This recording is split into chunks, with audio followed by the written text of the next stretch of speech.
G'day, Arkforest here. I'm here in Brisbane City, sitting on a bench in the middle of Queen Street Mall. And I wanted to talk about a few things, namely my newest song, Sombre Noire. What is it about? If you're asking about the song itself, it is part of a bigger project. If you're asking about what the bigger project is, I'm trying to write an album, 20 songs, full storyline. There's a lot of people here, easy to get distracted. And the storyline will follow the story of a fella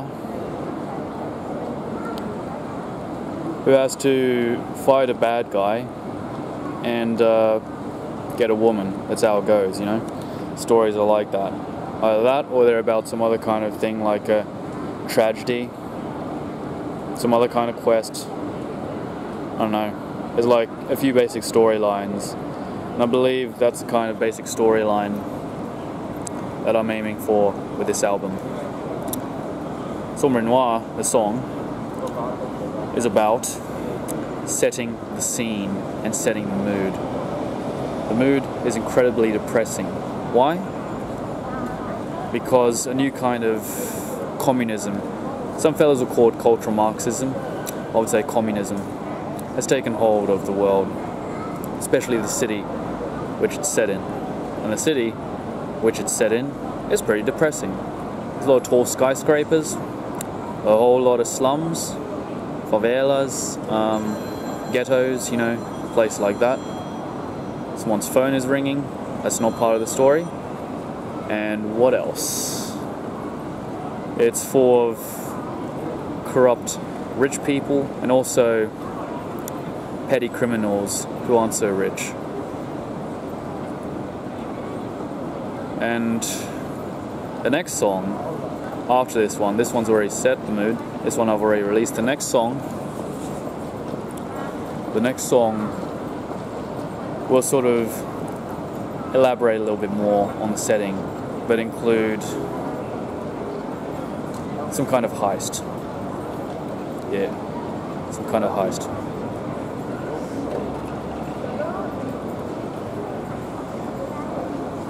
And as for the way I designed the sound for the songs, Sombre Noire, the first one, the inspiration for that I got was from includes numerous sources. I discussed this with some friends. Includes like Claude Debussy, the classical composer. Who else is there? Say, I don't know, some cyberpunk themes to it. Maybe a bit of Yoko Kanno here and there, some anime music. But mostly I think it's like Debussy influence with a bit of cyberpunk infused into it. And I don't actually use any real electronic instruments except maybe one sub bass and like the third part of the song. And for the second song, there's going to be a lot more electronic influences. So with the camera, I switched from resting it on my knee to resting it with my elbow. That way, I get less chin in the shot. You might also notice I'm not quite looking at the camera directly, I'm looking at the viewfinder to the side. Why is that? Because I like to see my own face. I find my own face comforting. As for the second song, and there's way too many distractions. I'm going to talk while looking around. The second song is going to be about... No, I was talking about the instrumentals. Instrumental of the second song is going to have a lot more electronic instruments, and the acoustic instruments, the classical style ones that I already do have, I'm going to design the scoring for those so that they sound like they blend in really well with the electronic instruments. I think it's a really good blend. In fact, the way I use my drums, I actually make acoustic drums, specifically metal style drums, sound really electronic. It's a little thing I like to do. I just add some EQ, add a little bit of saturation, distortion, and then add more EQ. More EQ. But not too much. Get too much, it gets too extreme. And then you get the usual host of stuff.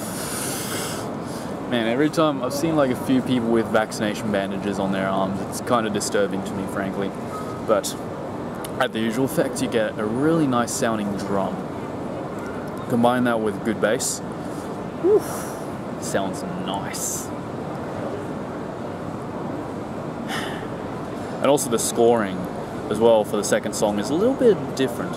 I like to use really weird chords and whatnot, or even like harmonic choices. So like, you might notice the first song starts out in the standard key, but then also switches to like various other keys.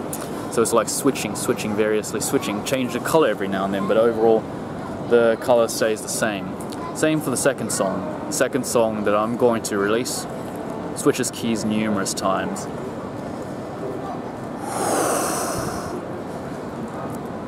And so, I don't know if I've explained this, but I have this little thing called synesthesia. That basically means I perceive colors from sound. So like something you can get in the key of Mr. Brightside, it's kind of purplish to me. What else? Van Halen's Jump, kind of yellowish goldenish to me. Yeah, it's dependent on how many flats there are or sharps there are in the key, how that colors my perception of it, synesthesia wise. And so like with the songs, I aim for colors too, and so I think I'm going to have a very strong palette of depressing colors. So the first one gives me a bit of a purple imagery, sort of violet, more blue than red in the purple. Second one, more blue, but it's sort of more like a blue-green kind of blue, more blue than green. And the reason that is, the first song, D flat major most of the time. The second song is going to be in F sharp major. And the reason why it's kind of green, I normally perceive that one to be bluish, maybe leaning onto purple, but I perceive the green because I do actually switch to like chords that would normally go for the minor of the same note. So like F sharp minor, which I perceive to be more green. Getting tired of holding this with my left hand, I'll try my right.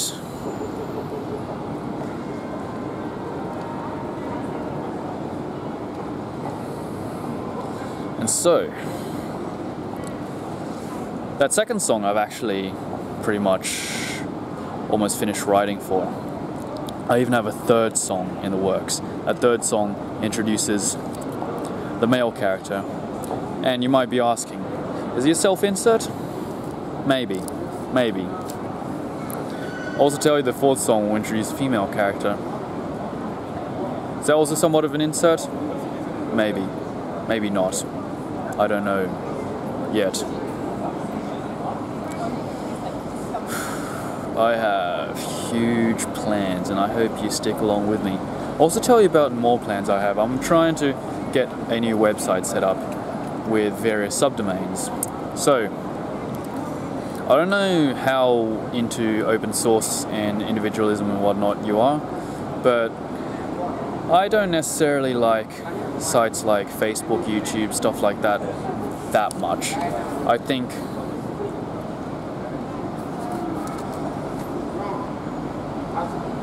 sites like that.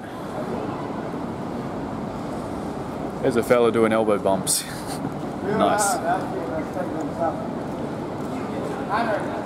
Alright, and so, new website. I was thinking of setting up a new website where I can not rely on all the existing websites for stuff like social media, content publishing, stuff like that. And there are numerous different protocols I was considering using. So like for a YouTube substitute, you can use something like PeerTube, and for something like live streaming, you can try Owncast, where you can like literally just go live whenever you want and invite people to watch. They might watch it if they want to, and if you're really good, they will. And also things like Facebook, Instagram, whatever substitutes. Hubzilla, bro. Hubzilla. Get that onto server. You get all the benefits of Facebook, Instagram, Twitter, anything, whatever you want. They even have extra functionalities that those ones don't have. Like extra events, calendars, stuff like that. Even file transfer. Massive file transfer. And for SoundCloud substitute, I was thinking of Funkwhale. All of these are free and open source. The only thing they cost is time to set up. Funkwhale, SoundCloud substitute. What I'm hoping to get set up is that Funk Whale can be where people can listen to my music.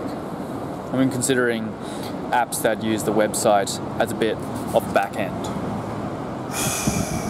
And PeerTube as the YouTube substitute.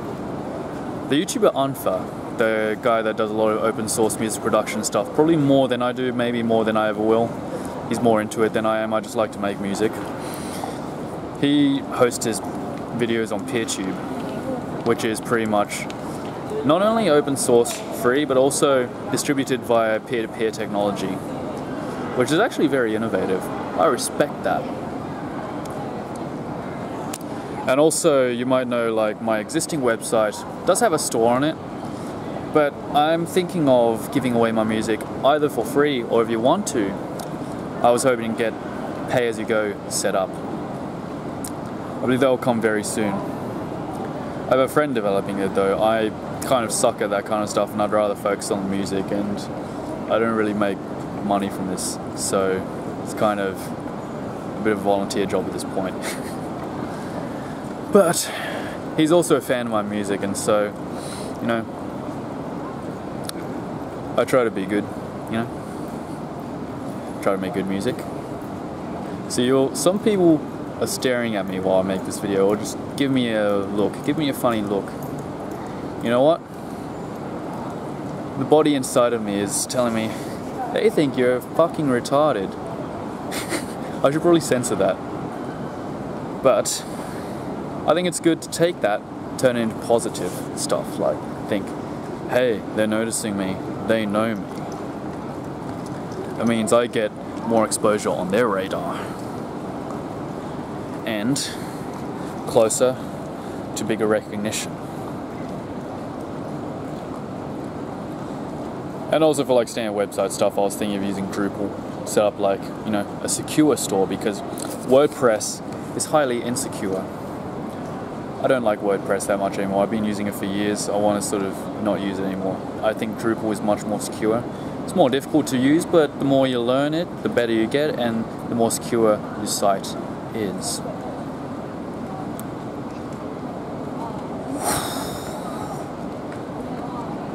As for that, I might see how many more people, how many more random strangers I can try to expose my music to.